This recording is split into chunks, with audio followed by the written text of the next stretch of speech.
सिख धर्म में पुनर्जन्म माना जाता है, हिंदू धर्म में भी पुनर्जन्म माना जाता है। क्या इस्लाम धर्म इसको मानती है? मैं प्रितपाल सिंह सिलीगुड़ी से आया हूं, आपसे जिज्ञासा रखता हूं। भाई साहब ने सवाल पूछा है कि सिख धर्म पुनर्जन्म में मानता है, हिंदू धर्म मानता है, क्या इस्लाम धर्म मानता है? भाई साहब आप लेट आए सर इधर। नहीं, सवाल जो आपके पहले सेशन से है क्या? आपने तकरीर में इसका जवाब दे दिया है, लेकिन फिर भी जिज्ञासा है। तो मैंने पूरा जवाब दिया। किस पॉइंट पे जिज्ञासा है आपको? क्या मैंने कहा पुनर का मतलब नेक्स्ट, जन्म मतलब बर्थ, नेक्स्ट बर्थ। इस्लाम भी इसमें मानता है कि इस दुनिया के बाद हम नेक्स्ट दुनिया में आएंगे। ये वेद कहता है, इसमें मुझे कोई डाउट नहीं, कोई शक नहीं। लेकिन ये जो वजूद में आया संस्कारा, इसका जिक्र वेद में नहीं है। ये हिंदू पंडितों ने कहा संस्कारा के बारे में, क्योंकि वो ये नहीं समझा सकते थे कि लोग क्यों गरीब पैदा होते, क्यों लाचार पैदा होते, क्यों कंजेनिटल हार्ट से। तो ये नहीं पता होने की वजह से फिलॉसफी वजूद में आई। लेकिन वेद में सिर्फ लिखा है पुनर्जन्म, जो कुरान में लिखा है, सिख धर्म में लिखा है, मुझे कोई इतराज नहीं। लेकिन ये मानना कि बर्थ फिर डेथ, फिर बर्थ फिर डेथ, फिर बर्थ फिर डेथ, ये साइंटिफिकली मुमकिन ही नहीं है। I can give you another quotation why it's not possible. आप समझ रहे ना? तो किस लॉजिक पे आप संतुष्ट नहीं है? मैं आपसे ये जानना चाहता हूं कि जैसे सिख धर्म में ये माना जाता है कि किसी व्यक्ति की मृत्यु हुई है, वो कहीं ना कहीं फिर जन्म लेगा। क्या इस्लाम इसको मानती है? नहीं, कहीं ना कहीं ने सिर्फ एक जगह लेंगे, आखिरी, नेक्स्ट जिंदगी। और यही सही मानों में वेद में लिखा है, पुनर्जन्म नेक्स्ट जिंदगी। कहीं ना कहीं यहां पैदा हुआ, अमेरिका में करेंगे बिल्कुल, किधर भी वेद में नहीं लिखा है। वेद में कहीं नहीं लिखा है। ये पंडितों ने अपनी तरफ से पेश किया है। पुनर्जन्म जो कुरान में है और वेद में है, उसके मानी नेक्स्ट लाइफ, ये हम मानते हैं। लेकिन कहीं ना कहीं यहां लेगा नहीं, एक ही जगह, आखिरत में। और क्योंकि साइंटिफिकली ये लोग जो कहते संस्कारा, क्या आप अच्छे काम करेंगे तो आप स्वर्ग में जाएंगे, नहीं अच्छे काम करेंगे तो अगले जन्म में आप इंसान बनेंगे, बराबर कि नहीं?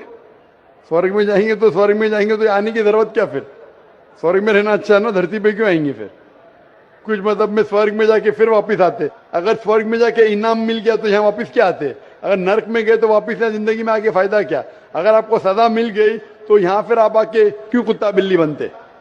अगर आप देखेंगे आज दुनिया में क्राइम बढ़ रहा है क्या घट रहा है? बढ़ रहा है। बढ़ रहा है, आप मानते हैं ना? मैं भी मानता हूं। ये जो फिलॉसफी संस्कारा की, अगर बुरे काम करेगा इंसान तो अगले इसमें वो बनेगा लेस, अच्छे काम करेगा तो बनेगा इंसान। क्राइम जब बढ़ रही है, इंसान की तादाद बढ़ रही है क्या घट रही है? मेरे समझ से तो घटनी चाहिए, लेकिन नहीं घट रही है। उसका मतलब लॉजिक गलत है ना आपकी? जी हाँ, बराबर। तो ये लॉजिक है ना, आप मान गए तो कबूल करो। अभी जो पुनर्जन्म है वेद में, सिखिज्म में, इस्लाम में यकसा है। क्या अगले बार जिएंगे, एक बार मरेंगे, अगली बार आपका हिसाब किताब होगा, डे ऑफ जजमेंट। और फिर आप हिसाब किताब के हिसाब से जैसे आपने अमाल किए, जैसे आपने कर्म किए इस दुनिया में, उस तरीके से आप स्वर्ग या नरक में जाएंगे। Hope the answer the question. अब हम चलते हैं माइक नंबर 3 पर। वहां पर अगर कोई गैर मुस्लिम भाई मौजूद हैं तो अपना सवाल कर सकते हैं माइक नंबर 3 से।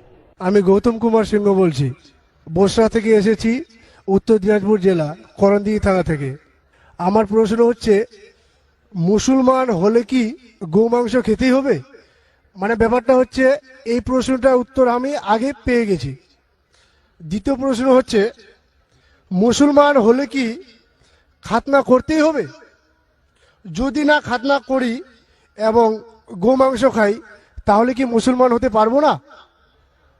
उनका सवाल था कि अगर कोई मुसलमान हुआ तो उसके लिए क्या गाय का गोश्त खाना ज़रूरी है?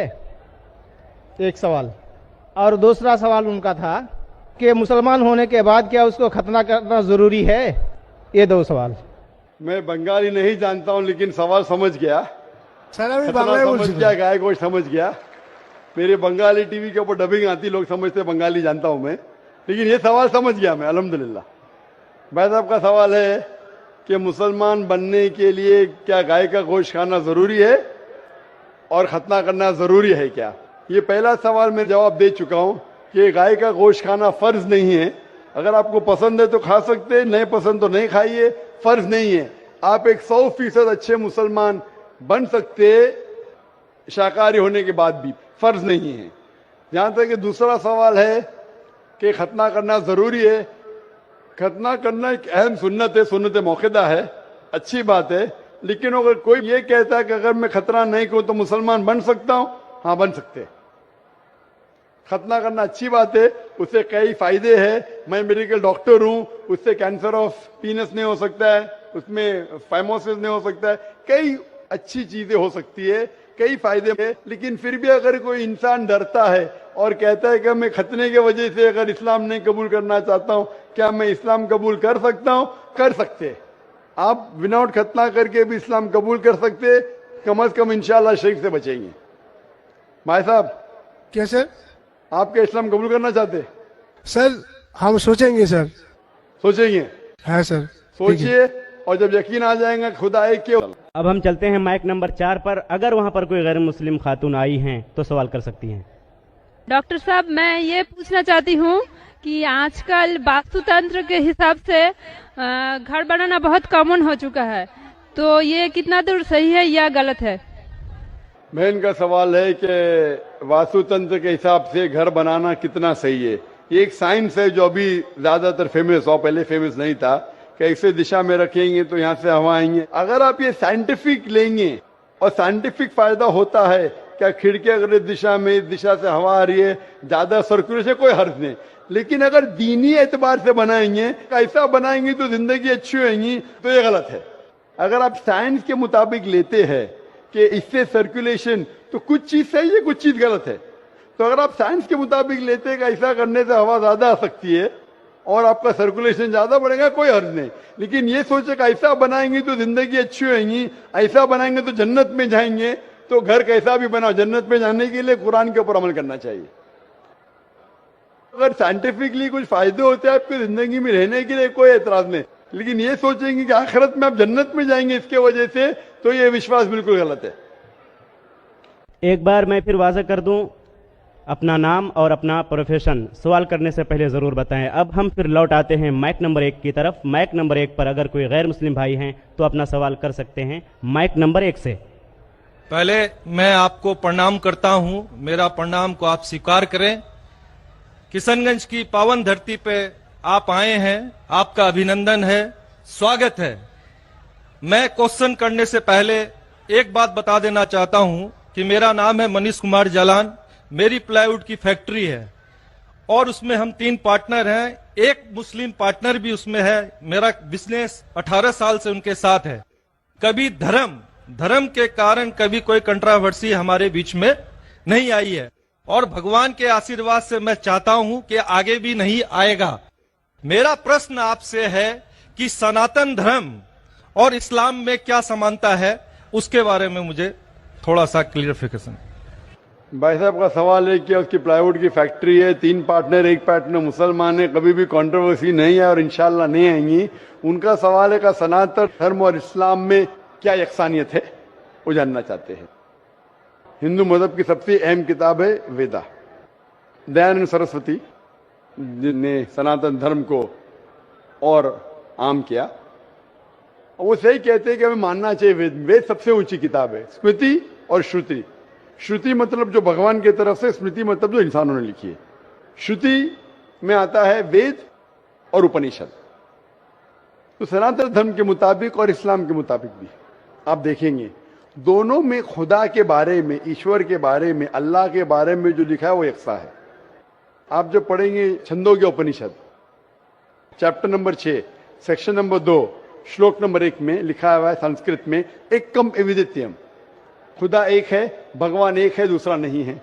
लिखा है स्वतः उपनिषद में चैप्टर नंबर 6 श्लोक नंबर 9 में, नाचस्य कसिज जनिता न चदीपा, कि उस ईश्वर का कोई रब नहीं, उस ईश्वर के कोई वालिदैन नहीं, उससे ऊंचा कोई नहीं, न उसका कोई वालिदैन है, कोई वालदा है। लिखा है स्वतः उपनिषद में चैप्टर नंबर 4 वर्स नंबर 19 में, न तस्य प्रतिमा अस्ति, उस ईश्वर की कोई प्रतिमा नहीं। प्रतिमा संस्कृत लफ्ज है जिसके मानी अक्स, picture, painting, photograph, idol, statue, sculpture.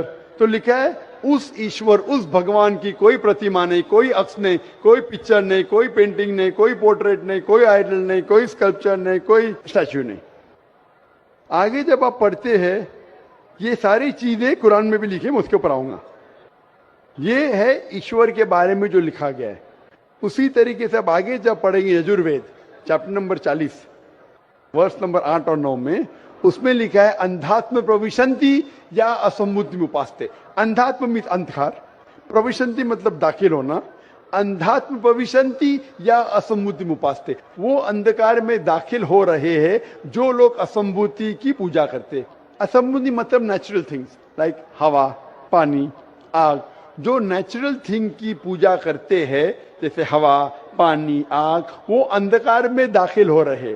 और वो श्लोक का कंटिन्यू होता है, वो लोग और घोर अंधकार में दाखिल हो रहे जो संभूति की पूजा करते। संभूति मतलब इंसान की बनाई हुई चीजें, टेबल, चेयर, आइडल, मूर्ति, इसकी पूजा करेंगे तो और घोर अंधकार में दाखिल होंगे। और लिखा है ऋग्वेद में जिल्द number 1 hymn number 164 verse number 46, एकम सत विप्र बहुधा विदांते। सत्य एक है, खुदा एक है, एकम सत विप्र बहुधा विदांते। लोग, विद्वान लोग उस ईश्वर को कई अलग नाम से पुकारते हैं, ईश्वर को कई अलग नाम से पुकारते। यही चीज लिखा है कुरान में जो मैंने जिक्र किया हूं, सूरह इसरा में सूरह नंबर 17 आयत नंबर 110, कुलिदुल्लाह विदुर रहमान अयमतदु फलालुस्मान हसना। चाहे कहो अल्लाह या रहमान, उसे अच्छे नाम से पुकारो क्योंकि अल्लाह के सारे अच्छे नाम हैं। लेकिन ऐसी कई मिसाल दी गई। ऋग्वेद आप पढ़ेंगे, ऋग्वेद जिल्द नंबर 2 चैप्टर नंबर 1 श्लोक नंबर 3 में पढ़ेंगे। उसमें एक एट्रीब्यूट दिया गया है ब्रह्मा। ब्रह्मा कहते हैं बनाने वाले खुदा को, ब्रह्मा कहते बनाने वाले खुदा को। हमें कोई एतराज नहीं अगर कोई कहता है कि ईश्वर बनाने वाला है, उसका तर्जुमा करते अरबी में हो जाता है खालिक, हमें कोई एतराज नहीं। लेकिन अगर कोई कहता है कि ईश्वर वो ब्रह्मा है जिसके 4 सिर है, हर सिर पे मुकुट है, तो हम मुसलमान उस पर एतराज करते हैं, क्योंकि आप भगवान को अक्स दे रहे। और आप Yajurveda chapter number 32 shloka number 3 के खिलाफ जा रहे। ना तस्य प्रतिमा अस्ति, उस ईश्वर की कोई प्रतिमा नहीं। आपने प्रतिमा दिया तो गलत किया। इसी तरीके से आगे आप पढ़ेंगे, लिखा हुआ है ऋग्वेद में किताब नंबर 6 हिम नंबर 46 श्लोक नंबर 16 में, या एक मुश्ती ही, भगवान एक ही है, सिर्फ उसकी तारीफ करो। और ब्रह्म सूत्र हिंदुइज्म का एक कम ब्राह्म द्योत्या नास्ते नैना नास्ति किंचन। भगवान एक ही है, दूसरा नहीं है, नहीं है, नहीं है, जरा भी नहीं है, सिर्फ एक खुदा है, उसके अलावा कोई नहीं है। अगर कोई मुसलमान से पूछेंगे कि सबसे बेहतरीन क्या डेफिनेशन है खुदा की, अल्लाह की, वो जवाब आपको देगा सूरह इखलास सूरह नंबर 112 आयत नंबर 1 से 4, जिसमें लिखा है कुल हुवल्लाहु अहद, कहो कि अल्लाह एक है, अल्लाह समद, अल्लाह जो बेनियाज है, लम यलिद वलम यूलद, ना वो किसी को जना है ना किसी से जना है, वलम यकुल लहू कुफुवन अहद, उसके जैसा कोई नहीं है। ये 4 लाइन का डेफिनेशन है कुरान मजीद में सूरह इखलास सूरह नंबर 112, जिसमें अल्लाह ताला फरमाते कुल हुवल्लाहु अहद, कहो कि अल्लाह एक है, अल्लाह समद, अल्लाह जो बेनियाज है, लम यलिद वलम यूलद, ना वो किसी को जनता है ना किसी से जना है, वलम यकुल लहू कुफुवन अहद, उसके जैसा कोई नहीं। अगर कोई भी चीज को आप कहते हैं खुदा है, भगवान है, ईश्वर है, अगर ये 4 लाइन के डेफिनेशन में उतरता है, हम मुसलमान को कोई एतराज नहीं मानने के लिए कि वो ईश्वर है, कि वो खुदा है। तो ये सनातन धर्म के खुदा एक है, उसका कोई अक्स नहीं, हूबहू मिलता है कुरान मजीद से। लेकिन मैं एक स्टेप आगे जाता हूं, यहां तक के तो सही है, दयानंद सरस्वती ने कहा ईश्वर के बारे में, मैंने मान लिया। मैंने थोड़ी और रिसर्च किया। मैंने कहता हूं मैं दयानंद सरस्वती और विद्वान हूं, और रिसर्च किया। रिसर्च में लिखा है वेद में, पुराना में, कि एक आखिरी अवतार आने वाले हैं। इसका जिक्र दयानंद सरस्वती ने नहीं किया। क्यों नहीं किया मैं जानता नहीं, लेकिन लिखा है भविष्य पुराना, मतलब जो भविष्य के बारे में आपको कह रही है। अगर आप पढ़ेंगे वेद और भविष्य पुराना और बाकी पुराना, कई जगह आखिरी पैगंबर मोहम्मद सल्लल्लाहु अलैहि वसल्लम का जिक्र है। मैं पूरा तफसीर से नहीं बोलूंगा, हवाले दूंगा तो आसान होगा। आप पढ़ेंगे भविष्य पुराना पर्व 3 खंड 3 अध्याय 3 श्लोका 5 से 8 तक, इसमें मोहम्मद सल्लल्लाहु अलैहि वसल्लम का जिक्र है। आगे पढ़ेंगे भविष्य पुराना पर्व 3 खंड 3 अध्याय 3 श्लोका 10 से 27 में मोहम्मद सल्लल्लाहु अलैहि वसल्लम का जिक्र है। अगर आप पढ़ेंगे अथर्ववेद किताब नंबर 20 खंड नंबर 127 श्लोका नंबर 1 से 14 में मोहम्मद सल्लल्लाहु अलैहि वसल्लम का जिक्र है। इसे कहते कुंटब सुक्तात। अगर आप पढ़ेंगे ऋग्वेद किताब number 1 chapter number 53 shloka number 9 में मोहम्मद सल्लल्लाहु अलैहि वसल्लम का जिक्र है। कई जगह पे उनका नाम से जिक्र है और बड़ी तफसील से जिक्र है कल की पुराना में। कल की पुराना चैप्टर नंबर 5, 7, 9, 15 यहां पढ़ेंगे। इसमें लिखा है कि कल युग में, कल युग मतलब आखिरी युग में आएंगे आखिरी अवतार। अवतार जैसा मैंने कहा का मतलब नहीं का भगवान नीचे आना। अवतार एक संस्कृत वर्ड है जिसका मानी अवत्र। अवत्र मतलब खुदा ने भेजा, खुद खुदा नहीं आ रहा है। It belongs to God, not God himself. इसीलिए इसका कॉन्सेप्ट है मैसेंजर, पैगंबर। तो कल युग में कल की अवतार आएगा। उसके बाप का नाम है विष्णु यास। विष्णु मतलब ईश्वर खुदा, यास मतलब खुदा का बंदा। अरबी में कहीं हो जाता अब्दुल्ला जो मोहम्मद सल्लल्लाहु अलैहि वसल्लम के वालिद का नाम था। उसकी माँ का नाम होगा सुमति। सुमति मतलब अमन, शांति। अरबी में कहेंगे आमिना जो नाम था मोहम्मद सल्लल्लाहु अलैहि वसल्लम के वालिदा का नाम। वो पैदा होंगे एक अमन के शहर में जो था मक्का। वो पैदा होंगे ऐसे खानदान में जो उस शहर का रखवाला था और मोहम्मद सल्लल्लाहु अलैहि वसल्लम कुरैश खानदान में पैदा हुए। पहली वही उन्हें आएंगे एक गार में, एक केव के अंदर। मोहम्मद सल्लल्लाहु अलैहि वसल्लम को सबसे पहली वही आए गार हिरा में रात के वक्त, हम जानते हैं। फिर वो माइग्रेट करेंगे नॉर्थवर्ड और वापस आएंगे। मोहम्मद सल्लल्लाहु अलैहि वसल्लम ने हिजरत की, मदीना पे वापस आया। उनके 4 करीब दोस्त होंगे, सबसे पहले 4 खुलफा राशिदीन। ऐसे कई तफसील है। तो खुदा के जिक्र के बाद जो वेद में यकसानियत है जो कुरान से मिलती है वो है मोहम्मद सल्लल्लाहु अलैहि वसल्लम का जिक्र। और भी यकसानियत है, ये तो सिर्फ खुदा के बारे में और मोहम्मद सल्लल्लाहु अलैहि वसल्लम के बारे में।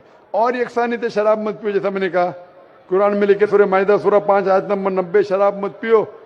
मनुस्मृति चैप्टर नंबर 9 श्लोक नंबर 225 में लिखा है। कुरान में लिखा है जुआ मत खेलो, सूरह माइदा सूरह 5 आयत नंबर 90। मनुस्मृति चैप्टर नंबर 9 श्लोक नंबर 225 में जुआ मत खेलो। हिजाब पहनना चाहिए, कुरान में लिखा है सूरह नूर सूरह नंबर 24 आयत नंबर 30 और 31। ऋग्वेद में लिखा है जिल्द नंबर 8 में। इस तरीके से कई यकसानियत। सबसे अहम 2 यकसानियत है पुनर्जन्म, वेद में कुरान में। सबसे अहम यकसानियत खुदा है कि उसका अक्स नहीं है और मोहम्मद सल्लल्लाहु अलैहि वसल्लम आखिरी पैगंबर है। आप मानते हैं भाई साहब के खुदा एक है? मुझे जानकारी नहीं है। आप मानते खुदा एक है कि नहीं मानते? मुझे जानकारी नहीं है और अपने धर्म को जो जानता हूं उस हिसाब से हम तो सभी देवी देवताओं को मानते हैं और हमें मानना भी चाहिए, ये हम जानते हैं। आपके धर्म में सबसे ऊंची किताब कौन सी है? हम तो गीता को मानते हैं। गीता क्या है? वेद का निचोड़ है। सबसे ऊंची किताब हिंदू धर्म में है वेद। वेद जो है श्रुति, वेद, उपनिषद। फिर आएंगे आपके महाभारत। भगवत गीता 18 चैप्टर है महाभारत के, 18 चैप्टर।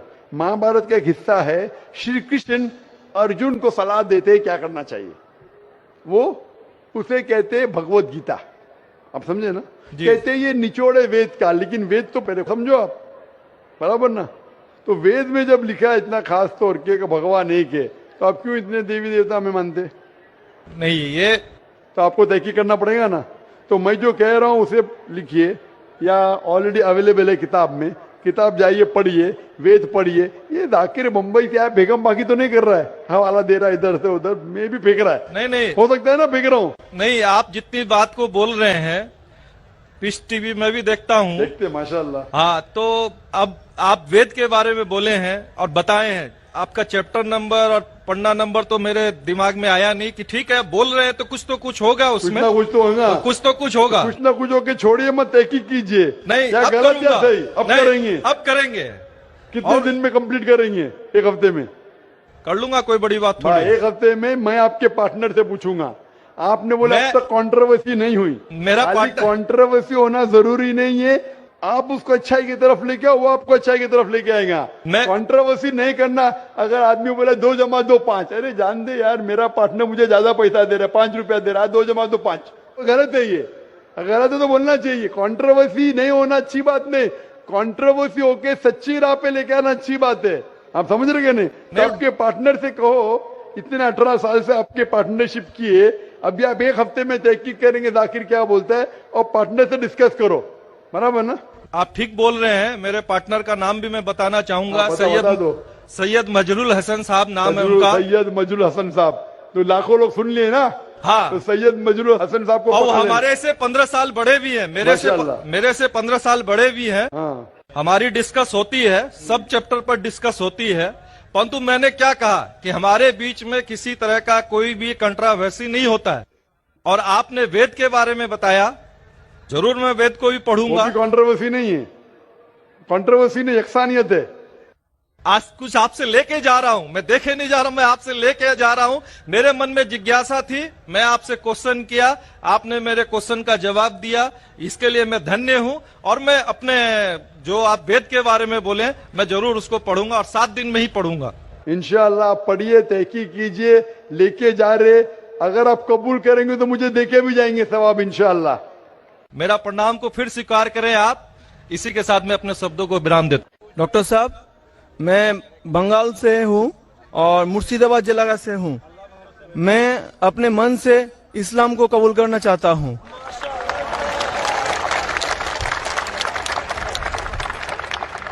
माशाअल्लाह।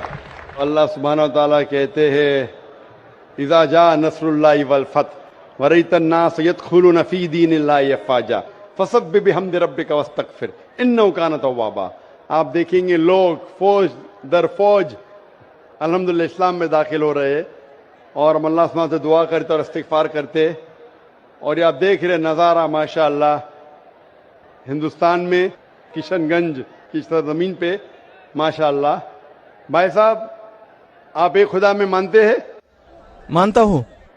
आप मानते हैं कि बुत परस्ती गलत है? गलत है।